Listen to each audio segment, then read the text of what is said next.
मैंने आप लोगों को यहाँ तक अपनी लास्ट क्लास में सेशन नंबर 1 में पढ़ा दिया था कि बैकग्राउंड कलरिंग वगैरह कैसे चेंज करते हैं, मतलब कुछ प्रॉपर्टीज पे हमने काम किया था।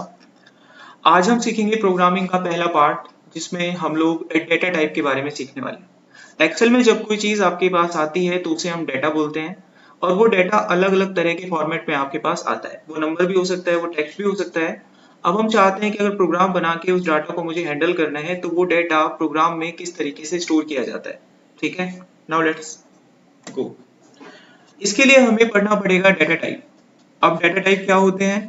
It is used to handle the data that represent what type of data you want to handle inside the memory। यानी ये आपको ये चीज जिसको हम बोलते हैं प्रदर्शित करेगा या फिर आपको बताएगा कि किस तरह का डेटा आप मेमोरी में हैंडल कर सकते हैं और वो कितना साइज मेमोरी में लेगा। ये बात हमें कहाँ से पता चलती है? डेटा टाइप से पता लगती है। ठीक है, अब ये डेटा टाइप हमारे पास कौन कौन से हैं और हम इसे कैसे पढ़ सकते हैं। सबसे पहले हम बात करेंगे न्यूमेरिक डेटा की। न्यूमेरिक डेटा जब भी आपके पास आएगा वो दो फॉर्मेट में आपको मिलता है। एक फॉर्मेट आप यहाँ पर देख सकते हैं, दिस वन, जैसे कि एग्जांपल 45, 9876 या नेगेटिव की कोई वैल्यू, इसको हम बोलते हैं विदाउट डेसिमल नंबर। इस तरह का नंबर आपके पास हो सकता है। और यहाँ पर आप किस तरह का डाटा डालेंगे, जैसे किसी एम्प्लॉय की एज, जैसे कि आपके मार्क्स। ठीक है, लेकिन हाँ, मान लीजिए आपने डाला किसी की सैलरी और वो पॉइंट में है, मार्क्स हो सकता है पॉइंट में हो आपके 35.64%, 65%, तो यहाँ पर पॉइंट की वैल्यू आ जाती है। अगर आप कोई पाई की वैल्यू इस्तेमाल कर रहे हैं तो रेडियस वैल्यू 22/7 जो होता है, अब वो भी आपको पॉइंट में ही मिलने वाला है। तो जब कोई नंबर पॉइंट में आपके पास आएगा उसे हम बोलते हैं डेसिमल वैल्यू, और इसको हैंडल करने के लिए जो डाटा टाइप यूज होता है वो डबल। अब आपको इन पे ध्यान नहीं देना है, विदाउट डेसिमल डेसिमल, आपको ध्यान देना है इस भाषा पे। अगर ये नंबर आपको हैंडल करना है, you will have to go with the integer type. अगर आपको कोई डेसिमल नंबर हैंडल करना है, you will have to go with the double data type. Okay, इन्हें याद रखिएगा। क्लास के दौरान कोई टॉपिक किसी को समझ में ना आए, मेरा वेट मत कीजिएगा कि क्लास खत्म होने के बाद आप पूछें, बीच में इंटरप्ट कर सकते हैं आप लोग। अब हम यहाँ पर एक एग्जांपल सीखते हैं, how to declare the variable and store a value that is without decimal. अब एग्जांपल देखिए, जब भी कभी आप लोग कोई मैक्रो बनाते हैं तो मैक्रो बनाने का मैंने आपको तरीका बताया था, आप सब लिखेंगे। उसके बाद आप अपने मैक्रो का नाम लिखेंगे। चलो, इस चीज को मैं यहां से ना पढ़ा के लाइव प्रैक्टिकल करूंगा तो मुझे लगता है कि ज्यादा अच्छे से समझ में आएगा। So now I will start the practical.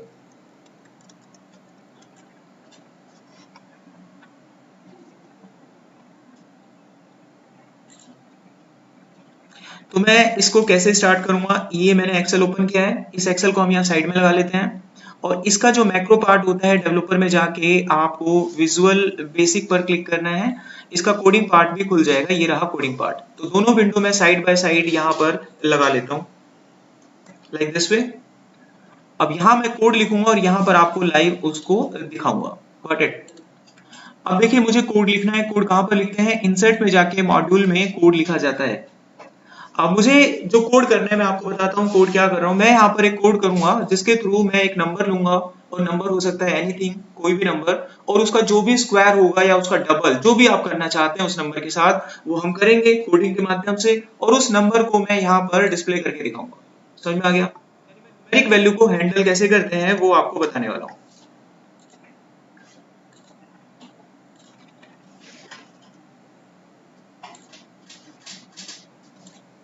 Okay, so now right the code. Code लिखने के लिए आप लिखेंगे सब, बिकॉज जब भी आप सब स्टार्ट करते हैं मतलब आप एक मैक्रो लिख रहे हैं। आगे चलकर कभी अगर आप फंक्शन बनाएंगे तो आपको फंक्शन से स्टार्ट करना होगा। मैं मैक्रो बना रहा हूँ इसलिए मैं सब लिख रहा हूँ। उसके बाद आप अपने मैक्रो का कोई भी एक नाम दे सकते हैं। मैं नाम दे देता हूँ नंबर्स या न्यूमेरिक डेटा 1। ये मैंने एक मैक्रो बना दिया है, इसका नाम है न्यूमेरिक डेटा 1। आप नाम कुछ भी रख सकते हैं, रट्टाफिकेशन बिल्कुल नहीं करना है। उसके बाद यहाँ पर कोड में आना है। अब देखिए, मुझे कंप्यूटर के अंदर एक मेमोरी क्रिएट करनी है और उस मेमोरी को एक नाम देना है, और ये भी बताना है साथ के साथ कि इस मेमोरी में किस तरह का डेटा हम हैंडल कर सकते हैं। तो VBA में जब भी आप कोई मेमोरी डिक्लेयर करते हैं तो आप लिखते हैं डिम। डिम का मतलब होता है डिक्लेयर इन मेमोरी। तो मैंने एक मेमोरी डिक्लेयर करना है, उसके बाद आप उस मेमोरी को एक नाम दे सकते हैं। मैंने नाम दे दिया एज। उसके बाद मैं उसका टाइप बताऊंगा एज लिखकर कि किस तरह का डेटा इसमें स्टोर हो सकता है। मैंने टाइप लिखा इंटीजर। इंटीजर क्या होता है थोड़ी देर पहले आपने देखा था कि न्यूमेरिक वैल्यू विदाउट डेसिमल आप इसमें डाल सकते हैं। एज यहाँ पर आ गया। अब हम इसमें कोई भी वैल्यू असाइन करेंगे, वो वैल्यू इसको दे दी जाएगी। मैंने यहाँ पर 23 लिखा, वो एज नाम के वेरिएबल में चला गया। अब इस वैल्यू का इस्तेमाल आप अपने पर्पस के लिए जैसा चाहें वैसा कर सकते हैं। तो मैं क्या करता हूँ, इस एज में 5 साल ऐड करके उसको इस वाले सेल में डिस्प्ले कराता हूँ। तो इस वाले सेल तक हम पहुंचेंगे, कैसे पहुंचेंगे, लास्ट क्लास में हमने सीखा था। अब चलो एक शॉर्टकट तरीका, वो आपको पता है पहला वाला तरीका, अब एक थोड़ा शॉर्टकट तरीका भी देख लीजिए।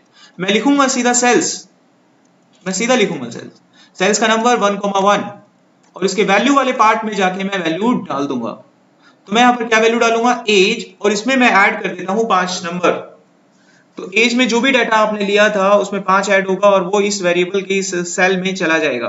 अब देखिए मैंने यहाँ पर किसी शीट का नाम नहीं लिखा है, मैंने दिस वर्कबुक का नाम नहीं लिखा है। अब ये क्या करेगा, जो भी शीट खुली होगी ना, जो भी एक्टिव शीट होगी, एक्टिव शीट का मतलब होता है जो शीट आपकी ओपन होती है। देखिए मेरे पास ये शीट ओपन है 3, ठीक है। अब फिलहाल मैंने शीट 2 खोला हुआ है, तो जब मैं इस कोड को रन करूंगा तो आंसर शीट 2 में आ जाएगा।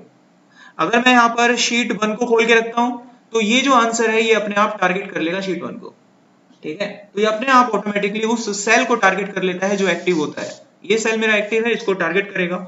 Now I will execute the code. Execute करने के लिए यहाँ पर आपको ग्रीन बटन दिखाई देता है, आप इस पर क्लिक करें और आपका कोड रन आया ना। अच्छा अब मैं जाता हूँ शीट नंबर 2 पे, ठीक है, शीट नंबर 2 पे हूं मैं। Now again I will click, आ रहा है समझ में। तो जो भी शीट मेरा खुला होगा वो उसको टारगेट कर देगा और आपने देखा न्यूमेरिक वैल्यू हैंडल हो गई। अब मान लीजिए अगर आपको कोई पॉइंट का नंबर हैंडल करना है, पॉइंट वाली वैल्यू चाहिए और उसमें कुछ आपको बदलाव करना है, then you will have to change the type. तो ये कोड मैं यहीं पे रखता हूँ, एक और नया कोड मैं बना लेता हूँ, कॉपी करेंगे और एक और कोड मैं यहाँ पर क्रिएट कर देता हूँ। चलिए 1 क्रोज में जो 1,1 लिखा है क्या डिफाइन कर रहा है? ये डिफाइन कर रहा है आपकी इस रो को 1 एंड इस कॉलम को 1। पहली रो का पहला। हाँ, अगर मैं यहाँ पर पॉइंटर रखता हूँ तो ये डिफाइन कर रहा है 6,4। और ये बात हमने पहली वीडियो में स्पष्ट बताई है। अगर आपने पहली वीडियो ध्यान से देखी होती, you will never ask this question. इससे अंदेशा हो रहा है कि आपने पहली वीडियो को ध्यान से नहीं देखा है, ठीक है। वही बच्चा क्वेश्चन करेगा क्लास के अंदर जिसने पहली वीडियो को ध्यान से नहीं देखा है, क्योंकि पहली वीडियो में ऐसा मैंने कोई सिचुएशन छोड़ा नहीं है कि आपके दिमाग में किसी भी तरह का कोई सवाल आएगा ही नहीं। बाद में बात करते हैं। बीबीए का ही सेकंड लेक्चर चल रहा है ना, कोई बात नहीं। बीबीए के फर्स्ट लेक्चर का वीडियो मैंने सब बच्चों को सेंड किया, हाँ, किसी ने देखा होगा मोबाइल पे, देन ही विल आस्क। अच्छा देखिए यहाँ पर नेक्स्ट, अब मैं इसका नाम चेंज कर देता हूँ। जब भी आप कोई मैक्रो बनाते हैं तो मैक्रो के नाम सेम नहीं होने चाहिए। ये मैंने एक मैक्रो और लिख दिया इसके नीचे। कई बच्चे क्या करते हैं ना, जब कोई दूसरा मैक्रो बनाते हैं तो यहाँ पर लाइन खींचने की कोशिश करते हैं। अरे मेरे समझदार बच्चों, ये लाइन अपने आप खींचेगी, आप कोड लिख दो बस यहाँ पे, ठीक है। वो लाइन खींचते हैं और बोलते हैं सर मेरे कोड में एरर आ गया, मेरा कोड चल नहीं रहा है। लाइन खींचा क्यों? वो अपने आप खींचता है, ऑटोमेटिकली डिवाइड हो जाता है। अब आपको मैक्रो के नाम बदल देने हैं, मैं इसका नाम 2 रख देता हूँ।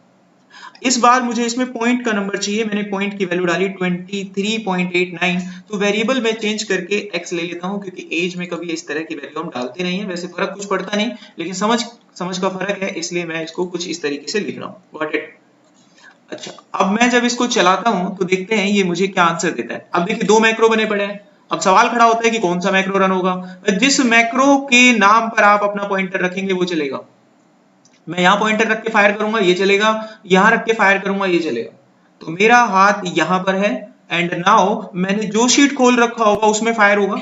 मैंने फिलहाल इस शीट को खोला हुआ है और ये टारगेट करेगा इस सेल को। मैं कहीं पर भी हूं, टारगेट हमेशा 1,1 को करेगा।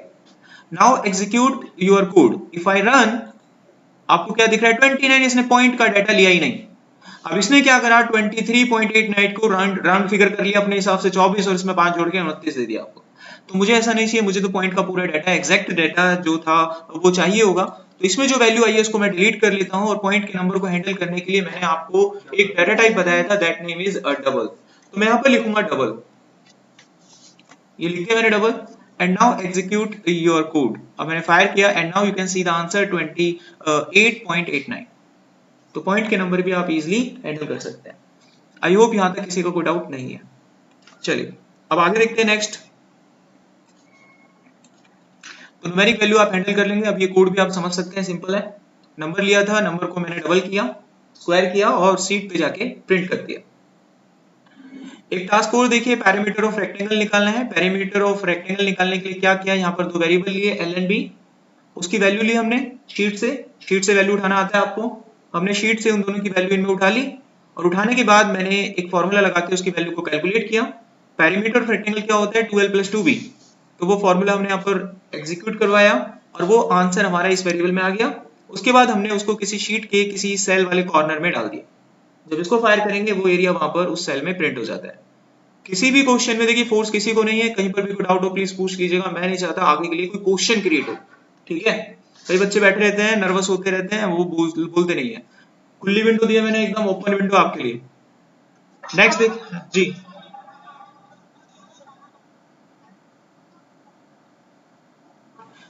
आप वापस आइए स्लाइड पे। यहाँ पर देखिए मैंने क्या लिखा हुआ है, स्लाइड के पहले टॉपिक पे देखिए। जब भी आपको कोई न्यूमेरिक डाटा हैंडल करना है, हम ये दो डाटा टाइप यूज करेंगे यहाँ पे। अगर आपको कोई नंबर हैंडल करना है विदाउट डेसिमल का, तो आप इंटीजर के साथ जाएं। अगर आपको कोई डेसिमल वैल्यू हैंडल करनी है तो आप डबल के साथ जाएं। Are you getting this point?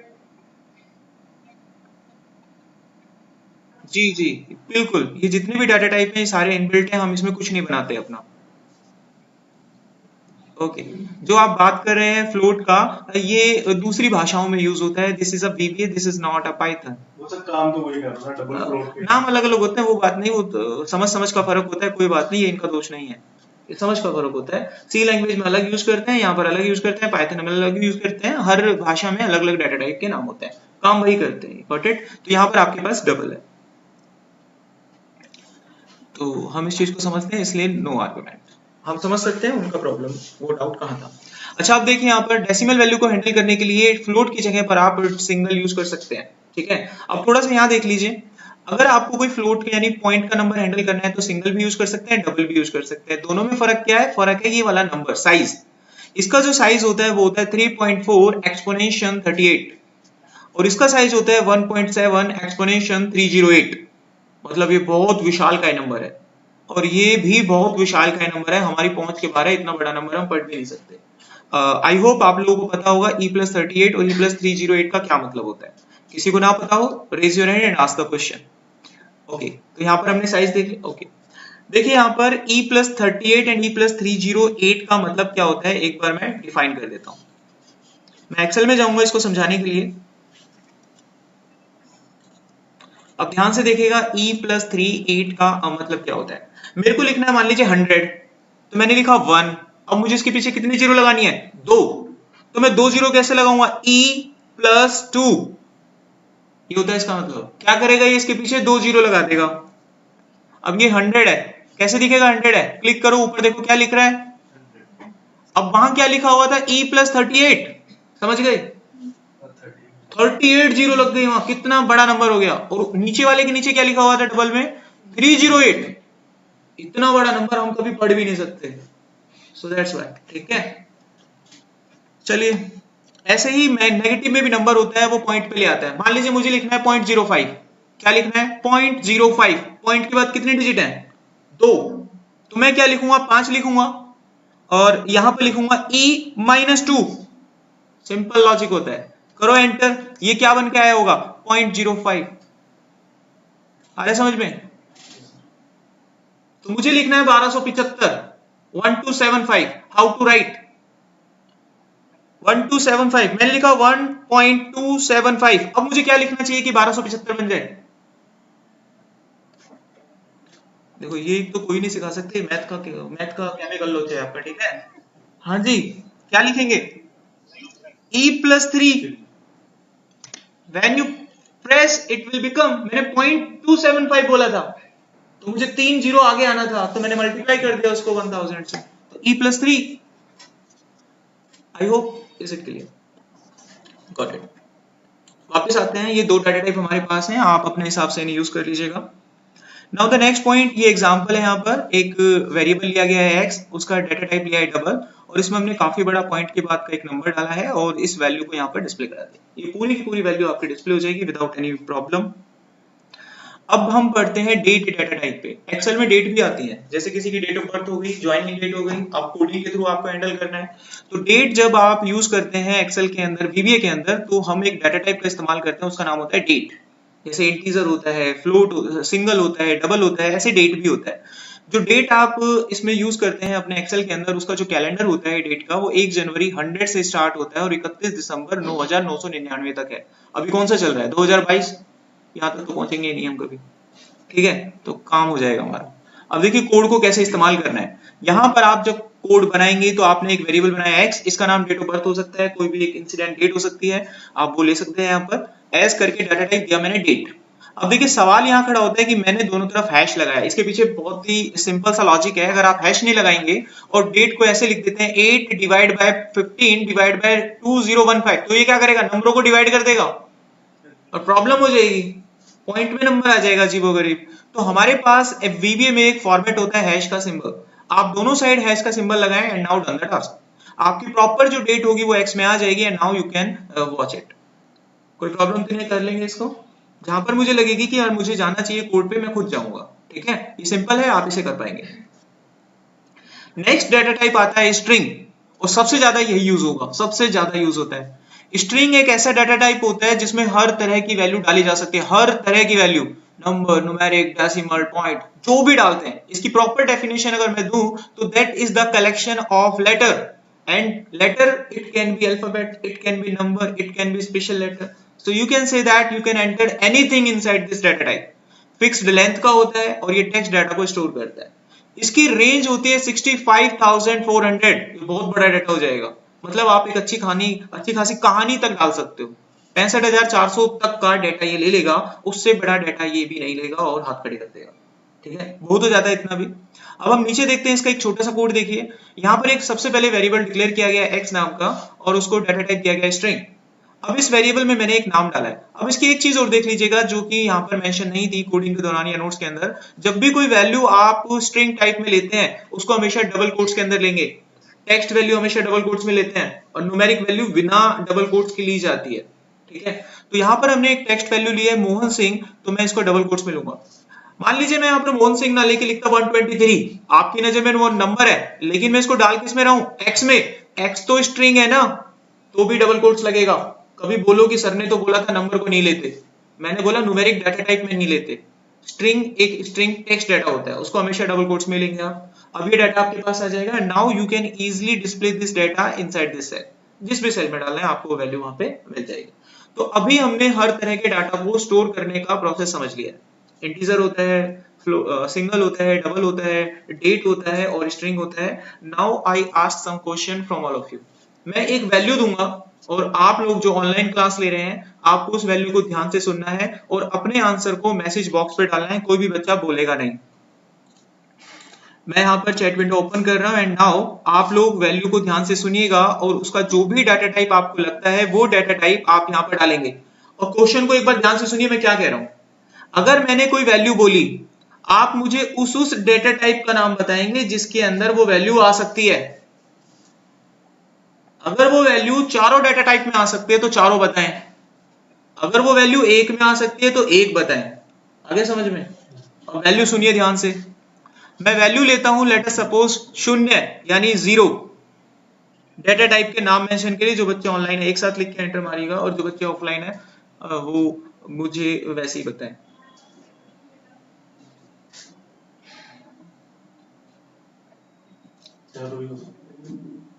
वो आप डिसाइड करो, आई डोंट नो। 0 किस में आएगा? अच्छा ये बताओ, इंटीजर में आ जाएगा? अच्छा सिंगल में आ जाएगा? आ जाएगा। डबल में आ जाएगा? आ जाएगा। अच्छा स्ट्रिंग में आ जाएगा? आ जाएगा। तो कुछ भी ले लेते हैं, है ना। डेट में तो नहीं आएगा, तो ये बोलना था ना, समझो ना दिमाग से। आप सभी बोल रहे थे इसलिए मैं चुप था कि सब गलत बोल रहे हो। डेट में नहीं आएगा, बाकी सब में आ रहा है ना 0। और आंसर देखो एक बच्चे का आया। अब भी जब मैं बोल दिया था प्रिया ये सब कुछ, तो आपने बाद में लिखा, चलिए। बट हाँ बी अलर्ट ना। अच्छा आपने कंफर्म करके भेजा है मेरे को, एंटर तो बाद में दबाया ना आपने। चलो बट सभी बच्चे प्लीज यार हाँ बी अलर्ट। गलत जवाब भी आएगा तो कुछ होता थोड़ी ना है, क्लास है, आप जवाब तो दीजिए। Now good. अब बढ़ते हैं अगले टॉपिक पर। डाटा टाइप हमने यहाँ फिनिश किए। अब आ जाइए कुछ प्रॉपर्टीज पे, फिर कोडिंग के साथ खेलेंगे। अब हमारे पास नेक्स्ट प्रॉपर्टी है हाइड द रो। किसी भी रो को कैसे हाइड करते हैं एक्सेल में, सामने देखो चारों। तो हाइड करने के लिए मेरे पास एक फॉर्मेट होगा, जितना भी रो आपको हाइड करना है। कोडिंग पर आते हैं। ये एक्सेल खोला और ये मैंने VB खोला, ठीक है भाई। अब मैं यहाँ पर क्या करता हूँ, एक ऑलरेडी चलो इसी पे काम करता हूँ। यहाँ पर आपको रोज दिख रही हैं, मैं एक काम करता हूँ, ऐसे पता नहीं चलेगा आपको, कुछ डेटा डाल लेता हूँ, समथिंग लाइक इनको डिलीट करते हैं पहले, और आप लोगों को समझाने के लिए मैं यहाँ पर एक डेटा क्रिएट कर देता हूँ। Name, subject 1, subject 2, subject 3, ABCD, auto number generate करता हूँ, range between 10 in between 100, control enter, control C, alt HVB। तो मेरे पास यहाँ पर एक ऑटो जनरेट नंबर क्रिएट हो चुका है, ठीक है। कुछ डेटा मेरे पास आ गया, थोड़ा बड़ा कर लेते हैं इसको। अब यहाँ पर आपको रोज दिख रही है 1 2 3 4 5। मैं चाहता हूँ ये 3 और 4 नंबर की रो गायब हो जाए, कोड लिखेंगे और गायब करेंगे। तो मैं इंसर्ट में गया और एक मॉड्यूल लिखना टाइप किया, मॉड्यूल में लिखा सब, और यहाँ पर लिखा मैंने हाइड रो। ये नाम है, नाम कुछ भी हो सकता है। उसके बाद मुझे इन सेल्स को, इन रोज को हाइड करना है, इस वर्कबुक की, दूसरी को टारगेट नहीं करना। तो मैं लिखूंगा this workbook dot sheet. Sheet का नाम आप डिसाइड कीजिए, क्या नाम है, शीट 3। शीट 3 मुझे क्या हाइड करनी है, उसकी रोज। रोज कौन सी हाइड करनी है, 3 से लेके 4 तक।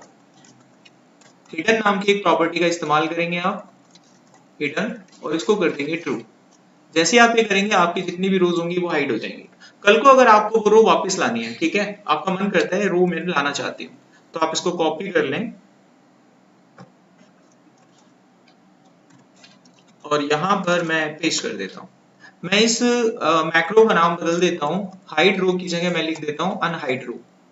और जहां पर आपने हिडन को ट्रू किया था आप उसको फॉल्स कर दीजिए। टारगेट अपना वही रो कीजिए 3 और 4। अब मेरे पास यहाँ पर क्या है, 2 मैक्रो बनके तैयार है। So when I run this macro, मेरी कोई भी शीट सिलेक्ट हो कोई फर्क नहीं पड़ता, ये टारगेट तो इसी शीट को करेगा और उसी रो को करेगा जो आपने लिखा है। तो इसका एक्टिविटी से कोई मतलब नहीं है कि शीट कौन सा एक्टिवेट है। अब हम क्या करते हैं, अपने पॉइंटर को यहाँ पे रखते हैं। अब मैं इसको रन करूंगा तो हाइड हो जाएगा आपका रो। आप देखिए 3 और 4 नंबर गायब हो गया। अब मेरे को वापस चाहिए, पॉइंटर को यहाँ पे रखा, इस पर क्लिक किया, वो रोज वापस आ गई। तो जिस तरीके से हमने रो को हाइड किया और अनहाइड किया, इसी तरीके से कॉलम के साथ भी काम होता है, ठीक है। तो कॉलम का कोड मैं रन नहीं करूंगा, वो समझा दूंगा आपको, तो ध्यान से देखना। रोज के बीच में हमने कोलोन भी लगाया, कॉमा भी लगाया। जब रेंज लेते हैं ना, रेंज हमेशा एक्सेल में कॉलन लगा के लेते हैं, और जब एक एक करके वैल्यू लेते हैं तो हमेशा कॉमा लगा के लेते हैं। अगर ये क्लियर नहीं है तो फिर से देखो, एक्सेल पे जाने की जरूरत है हम लोगों को। एक्सेल खोलो, ये एक्सेल का डाउट है। अगर मुझे ये सारा डाटा उठाना है ना, सम करना है, तो आप बताइए क्या करते हो, सम लिख के रेंज नहीं लिखते हो। इस सेल का क्या नाम है, B2, फिर क्या लगाते हो, कॉलन के कॉमा, क्या लगाते हो, कॉलन के कॉमा, कॉमा या कॉलन, कॉलन लगाते हैं ना। कॉलन लगाने से क्या मिलता है, रेंज मिलता है। कौन सा चाहिए, D5, so that is the range, ठीक है। तो उसी का इस्तेमाल वहां पर हुआ है, रेंज का। अगर मैं कॉमा लगाता तो देखिए क्या होगा, अब देखिए मैंने लिखा B2, ये उठ गया। अब मैंने कॉमा लगा के लिखा D5, तो वही सेल उठा ना, रेंज थोड़ी ना उठी। एक पर्टिकुलर साइज। हाँ, सो दैट्स व्हाई मैंने रेंज लगा दी। अगर मैं यहाँ पर डालता 10, तो 3 से 10 तक का सारा डाटा जितनी भी रो थी, सो दैट्स व्हाई हमने यहाँ पर रेंज का इस्तेमाल किया है। गॉट इट, कोई बात नहीं। 3,3 सिंगल रो डिलीट हो जाएगा, वापस आ जाएगा। करके देखते हैं, देखो यहाँ पर लिखा 3 कॉलन 3। अब मैं इस रो को हाइड करता हूँ, बटन दबाया, 3 नंबर गायब। इस पर रखा, 3 नंबर वापस, 4 5 6 जितना करना है, just do this. Okay, next देखिए यहाँ पर हाइड रो हो गया, अनहाइड रो मैंने आपको बता दिया।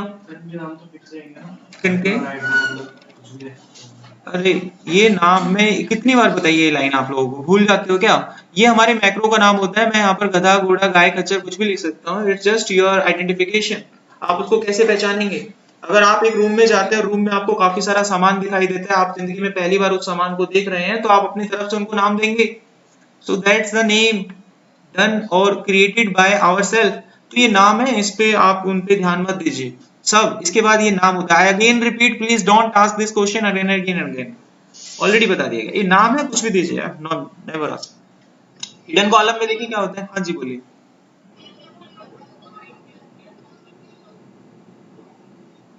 हाँ जी,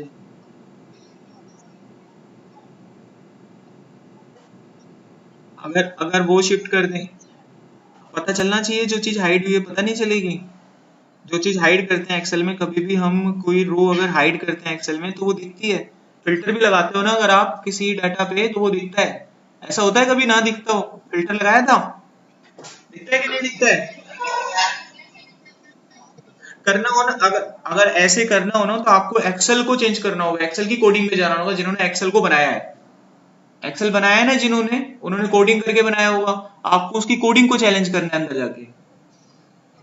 ओके, एक्सेल में ऐसी चीज नहीं है कि हम ऐसे हाइड करें वो नंबर भी अपने सिंपल हो जाए, तो फिर हाइड का कोई फायदा नहीं रहेगा। उन्होंने बनाया है तो कुछ सोच के बनाया होगा। Okay done. यहाँ पर नेक्स्ट आता है यहाँ पर कॉलम को हाइड करने का तरीका। आप सीधा उस शीट पर जाएंगे जिसके कॉलम हाइड करना चाहते हैं, फिर आप पूरा नाम लिखेंगे, कॉलम्स जो भी कॉलम आपको हाइड करना है उसका नाम। अब यहाँ पर जे कॉलम ही हाइड होगा। अगर मैं लिखता हूँ ए टू जेड, तो ए से लेकर जेड तक के कॉलम, मुझको बी और सी कॉलम हाइड करना है, बी कॉलन सी, तो बी और सी वाला कॉलम हाइड हो जाएगा। हिडन में जाके ट्रू लिखना है, हाइड हो जाएगा। अगर आप हिडन में जाके फॉल्स लिखते हैं तो वापस आ जाएगा। ठीक है, hide row hide column, I hope you can do easily. Slides की टेंशन ना लें, सारी स्लाइड्स मैं आप लोगों को सेंड करूंगा, इसमें प्रॉपर नोट्स हैं, you can go through that. अब हम बात करते हैं ऑपरेटर की। ये बहुत इंपॉर्टेंट काम है, सारे ऑपरेशन यहीं से चलेंगे, जो भी आप काम करते हैं वो आपके ऑपरेटर पर ही चलते हैं। ठीक है, तो ऑपरेटर होते हैं क्या है, पहले इसको समझते हैं। Operators are the symbols that perform the operations on the operands. For example, if you see the equation like x plus y, तो यहां पर सिंबल क्या है, प्लस। प्लस क्या हो गया, ऑपरेटर। यहां पर सिंबल क्या नहीं है, एक्स और वाई, तो ये क्या हो गया, ऑपरेंड। अगर कल को आप एक इक्वेशन देखते हो 2 जमा 3, तो ऑपरेटर क्या हुआ, प्लस का निशान, और वो 2 और 3 क्या हो गए, ऑपरेंड्स। बहुत ही सिंपल है, आसानी से पहचान सकते हैं। अब हम ऑपरेटर के टाइप्स की बात करते हैं। इसको 4 कैटेगरी में डिवाइड किया गया है। पहली कैटेगरी आती है अरिथमेटिक ऑपरेटर, और ये सिर्फ नंबर्स पे लगते हैं, टेक्स्ट पे भूल करना लगाएं, ये सिर्फ नंबर्स के लिए बनाए गए हैं। तो सबसे पहला आता है प्लस, और ये बहुत ही सिंपल है,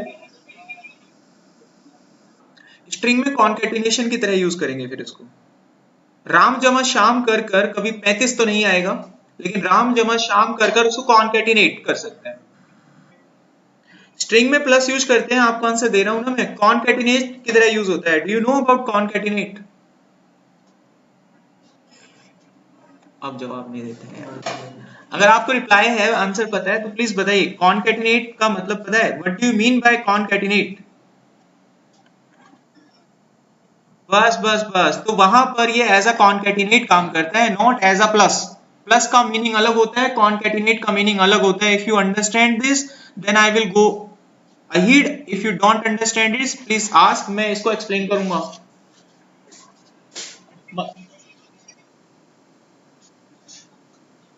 कुछ भी ले लो, वो जुड़ेगा नहीं, बता रहा हूं, वो जुड़ेगा नहीं, डोंट वरी, वो कॉन्केटिनेट होगा। If you take the two variable, चलो एक्सप्लेन करने की कोशिश करता हूं। If you take the two variable that are of string type 5 and 6, if you provide the plus it will become 56, not will become 11। Common understanding है यार, six sense use करो। Concatenate मतलब जोड़ना। It will not perform the operation of plus, it will perform the operation of concatenation. जैसे ही आपका question आया मैंने तुरंत रिप्लाई आपको दिया था, कॉन्केटिनेट करता है। अब कॉन्केटिनेट को आप किस तरीके से समझ रहे हैं वो आपके ऊपर आ जाता है। Got it? अगर मैंने उसी को नंबर में लिया होता, if I take the number 5 and 6 as a numeric और उस पे प्लस लगाता, क्या आता आंसर, 56 आता कि 11 आता? That's the point. तो यही मैं समझा रहा हूँ। हाँ बोलिए। मर्ज वर्ज छोड़ो, कॉन्केटिनेट होता है, असली भाषा ये है। ओके, आई होप प्लस आप कर लेंगे। मैंने 10 लिया है, 2 लिया है, मैसेज बॉक्स में डिस्प्ले करूंगा, 12 आ जाएगा।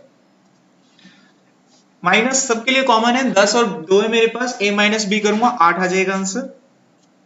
डिवाइड देख लीजिए, थोड़ा खतरनाक हो जाता है। यहां पर एक नंबर है 11, एक नंबर है 2, मैंने क्या करा, a डिवाइड बाय b। अब ये बताइए इसका आंसर क्या आएगा, सोचो ध्यान से और बताइए। डिवाइड तो किया होगा ना कभी भविष्य में, जमा घटा तो करी है, तो 11/2 क्या आता है आंसर?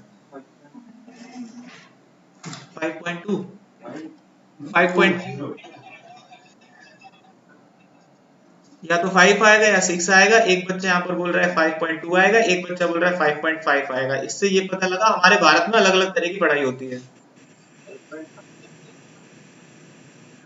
इंटीजर है, पूरा डेसिमल में लेगा नहीं। ये मैसेज बॉक्स है, मैसेज बॉक्स में मैं प्रिंट कर रहा हूँ I am not storing any value. वो दिक्कत कब आती है, if I am going to store, मैं स्टोर तो कर ही नहीं रहा ना, I am just performing the operation 11 divide by 2। अच्छा, इसके लिए मेरे को लगता है मैदान पे मतलब एक्सेल पे जाना पड़ेगा। यहाँ पर आते हैं वापस, आप श्योर हो एकदम 100%?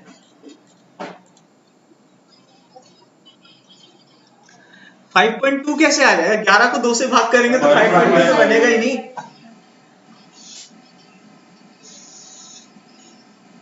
हाँ, राउंड फिगर नहीं करेगा, अगर आंसर बनता है तो 5.5 बनेगा। ठीक है, नाउ ट्राई करते हैं।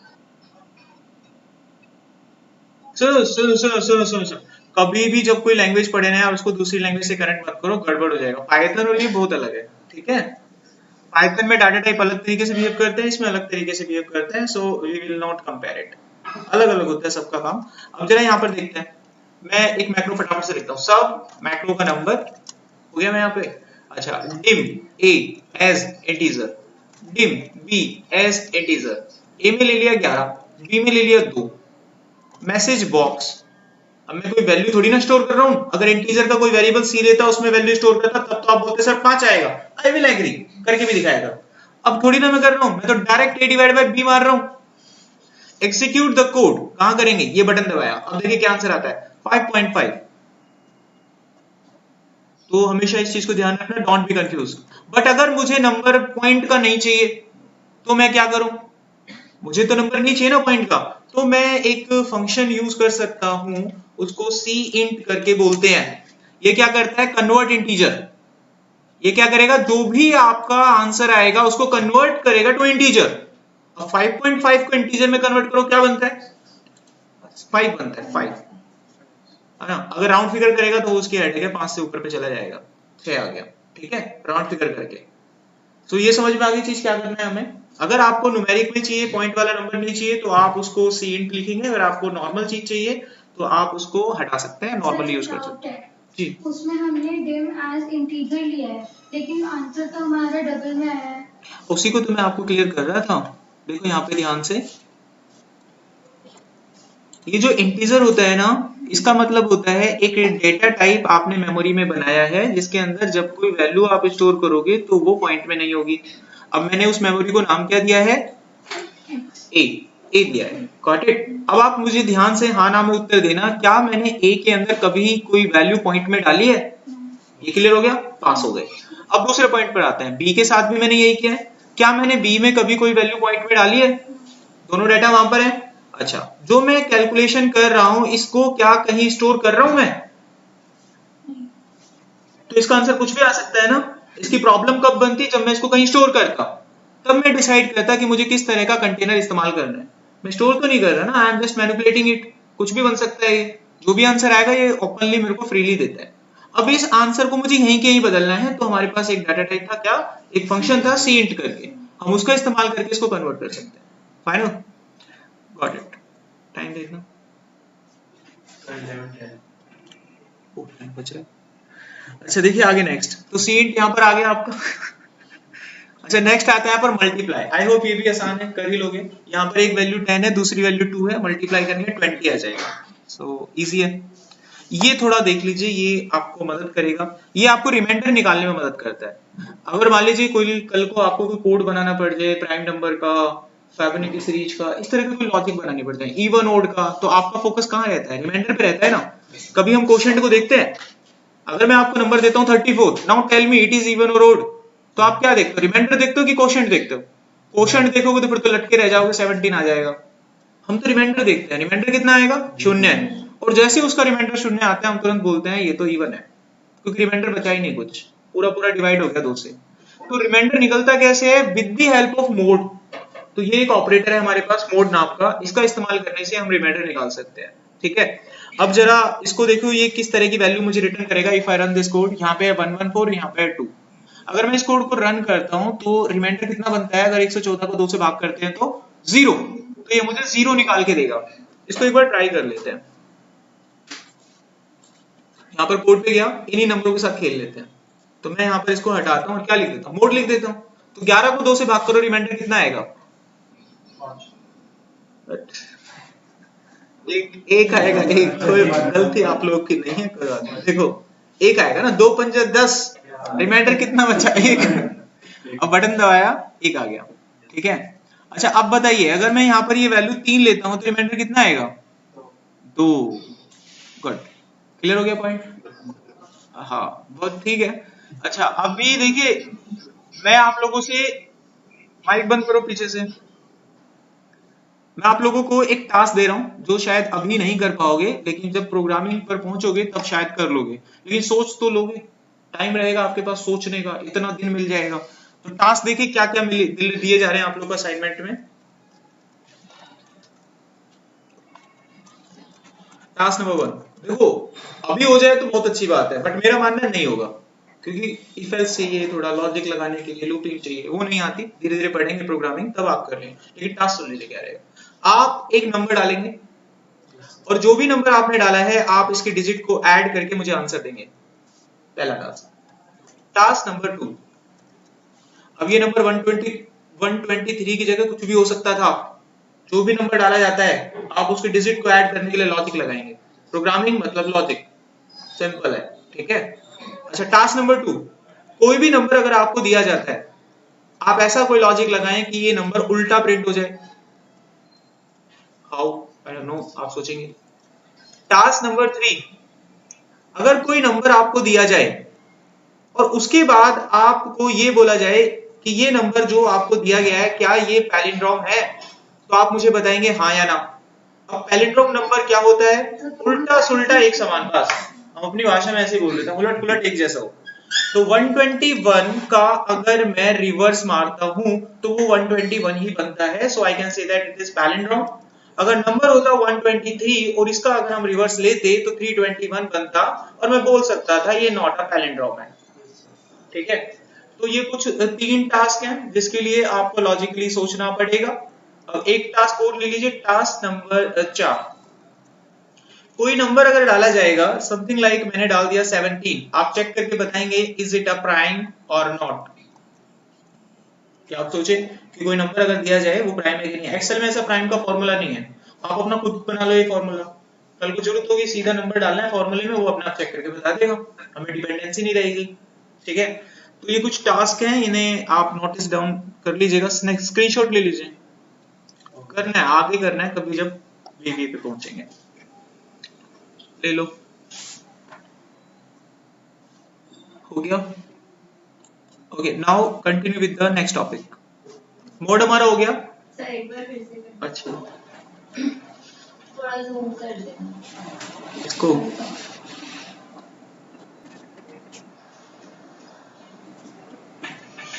आ रहा है? ओके, अब देखिए नेक्स्ट हमारे पास अगला टॉपिक, अगली कैटेगरी आती है डाटा टाइप की, जिसको हम बोलते हैं कंपैरिजन ऑपरेटर। और बहुत इजी होता है, इसका यूज किया जाता है दो डाटा को आपस में कंपेयर करने के लिए, और ये हमेशा आपको बुलियन वैल्यू देते हैं। बुलियन वैल्यू होती है ट्रू या फॉल्स, या तो वो है बराबर या तो नहीं है, या तो ट्रू है या तो फॉल्स है। अब जैसे यहाँ पर सबसे पहले हम देखते हैं इक्वल टू ऑपरेटर, ये जो निशान होता है ये बराबर का, ये इक्वल टू ऑपरेटर होता है। जैसे यहाँ पर दो वेरिएबल ले गए हैं ए और बी, इंटीजर टाइप के, दोनों में नंबर हमारे पास है, मैं एक मैसेज बॉक्स में इन दोनों को कंपेयर करता हूँ तो ये मुझे आंसर देंगे। अगर ये दोनों बराबर होंगे तो ट्रू पहुंचाएंगे मुझे, अगर ये दोनों बराबर नहीं होंगे तो मेरे को फॉल्स बोलेंगे। अगर मैं इस कोड को रन करता हूँ तो सॉल्यूशन में आंसर क्या दिखने वाला है मुझे? फॉल्स आएगा, ठीक है। नेक्स्ट होता है ये वाला जो साइन आप देख रहे हैं, इसको बोलते हैं नॉट इक्वल टू। अगर मैं यहाँ पे लिखता हूँ a not equal to b, यानी मैं सच बोल रहा हूँ, दैट इज ट्रू, तो इसका आंसर मुझे ट्रू मिलने वाला है। a और b बराबर नहीं है, दैट इज ट्रू। माइक बंद कीजिए, पीछे से आएगा रिपीट। उसके बाद नेक्स्ट ऑपरेटर आता है ग्रेटर देन का। अब मैंने यहाँ पर इक्वेशन लिखी है a is greater than b, that is true, a बड़ा है। इसको बोलते हैं ग्रेटर देन और इक्वल टू। अब मैंने यहाँ पे लिखा है a greater than equal to b, अब आप देख सकते हैं बड़ा नहीं है लेकिन बराबर तो है, तो ये ट्रू आएगा। ग्रेटर देन नहीं है लेकिन बराबर है। इसको बोलते हैं less than, a is less than b, that is false, a की वैल्यू b से छोटी नहीं है। इसको बोलते हैं लेस देन इक्वल टू। अगर मैं इसे कंपेयर करता हूं तो ये भी ट्रू आएगा, बिकॉज लेस देन ना सही, बराबर तो अभी भी है। खत्म हो गए लॉजिकल ऑपरेटर, सबसे सिंपल थे। नेक्स्ट आता है logical operator. Logical operator basically हम कब यूज करते हैं? ये हम तब यूज करते हैं जब हमारे पास कंडीशंस या क्राइटेरिया मल्टीपल हो एक ही समय पर। अगर मैं एक ही समय पर आप लोगों को ऐसे बोलता हूं कि जाओ विशाल मेगा मार्ट में, वहां पर शॉपिंग हो रही है, लेकिन संडे के दिन डिस्काउंट मिलेगा, और वो आपको तब मिलेगा जब आपने शॉपिंग 5,000 की, तो दो शर्तें आ गई, एक तो दिन संडे और शॉपिंग 5,000। तो ऐसी सिचुएशन में आप लॉजिकल ऑपरेटर के साथ जाते हैं, और जो अभी तक आप पढ़ रहे थे वो सिंगल कंडीशन थी, लेस देन, छोटा बड़ा, लेकिन यहाँ पर क्या है, दो कंडीशन है। अब पहला क्या है कि आप दिन को बराबर यानी इक्वल टू यानी कंपेयर करेंगे, पहले संडे यानी आज का दिन उठाएंगे, today is equal to Sunday, yes और नो, तो बराबर का निशान यानी कंपैरिजन ऑपरेटर हो गया। फिर आप ये चेक करेंगे the amount is greater than और इक्वल टू 5,000, समझ में आ रहा है? ऐसे तो नहीं लिखोगे ना अमाउंट इज इक्वल टू 5,000, उससे गड़बड़ क्या होगी, किसी ने 5,001 रुपए का सामान खरीदा तो एलिजिबल नहीं हो पाएगा। तो ग्रेटर देन इक्वल टू 5,000, तो कहीं ना कहीं कंपैरिजन चल रहे हैं, दो कंडीशंस आ रही हैं। अब ये दोनों कंडीशन हम चाहते हैं कि ट्रू हो, तो ऐसी सिचुएशन में लॉजिकल ऑपरेटर आप इस्तेमाल कीजिए। तो मल्टीपल क्राइटेरियाज में ये यूज होता है, और ये तीन होते हैं। सबसे पहले आता है एंड। एग्जाम्पल के रूप में अगर एक कंडीशन 1 है, कंडीशन 2 है, पहली कंडीशन मान लीजिए फॉल्स हो गई है, दूसरी ट्रू है, तो इसका आंसर फॉल्स आएगा। ये सारी चीज नीचे लिखी हुई है। If all the conditions are true then it return true, otherwise false. And operator वहां यूज करना है जहां पर दोनों सिचुएशन आप चाहते हैं ट्रू हो जाए। अभी मैंने जो आपको केस बताया था वहां पर क्या यूज करते हैं आप, एंड, क्योंकि दोनों ट्रू चाहिए थे मुझे।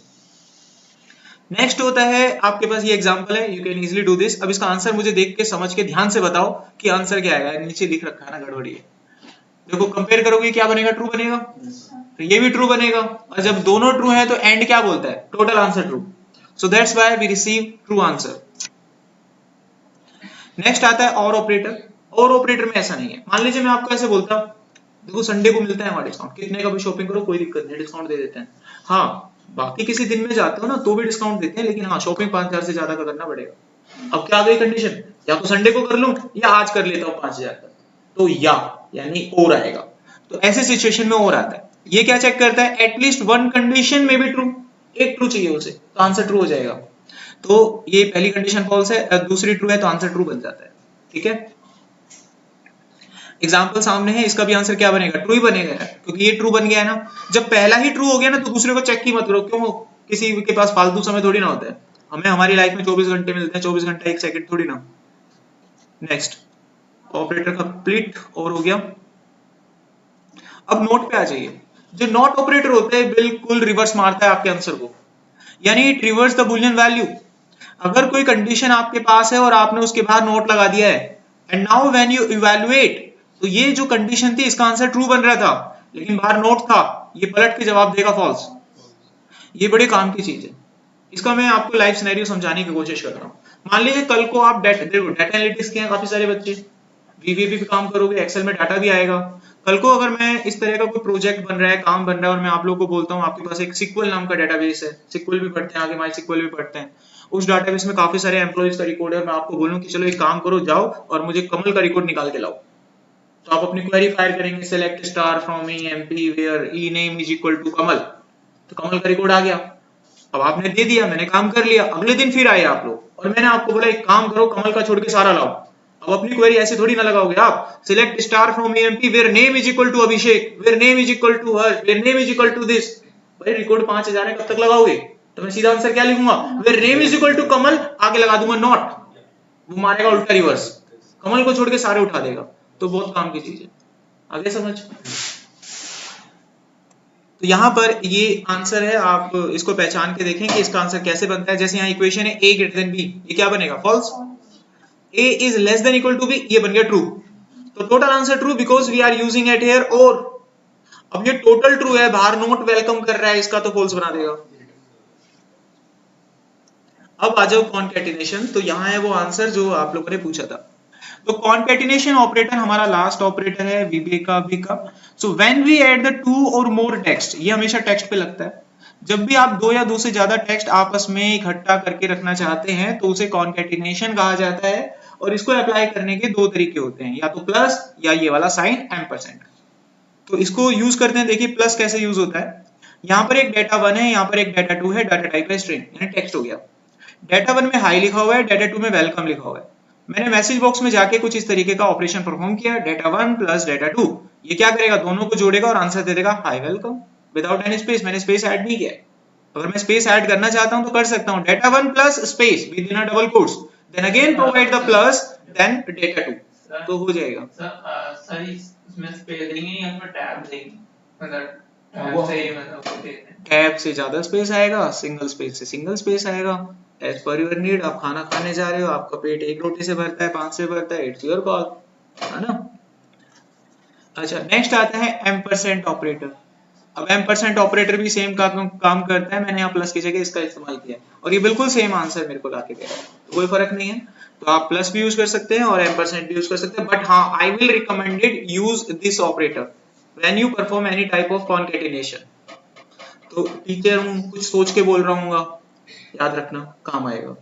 तो प्लस को अवॉइड करें एंड यूज एम्परसेंट, ठीक है। अच्छा, लगे हाथ एक चीज देखिए, फिर इसको कंप्लीट करेंगे।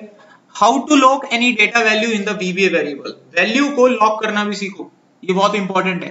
कल को आप कोई प्रोजेक्ट बना रहे हो मैथ के किसी शेप्स के ऊपर, अलजेब्राइक ऑपरेशन, सिविल का कोई प्रोजेक्ट आ गया, अब उसमें आपको पाई की वैल्यू इस्तेमाल करनी है। पाई की वैल्यू 3.14 होती है, सबको पता है।